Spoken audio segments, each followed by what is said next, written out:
வந்தது தெரியும் போவது எங்கே வாசல் நமக்கே தெரியாது. வந்தவரெல்லாம் தங்கிவிட்டால் இந்த மண்ணில் நமக்கே இடமேது.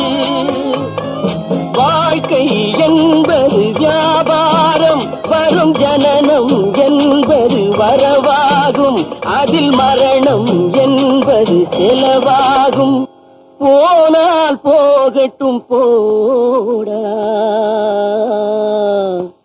போனால் போகட்டும் போடா. இந்த பூமியில் நிலையாய் வாழ்ந்தவர் யாரடா? போனால் போகட்டும் போடா.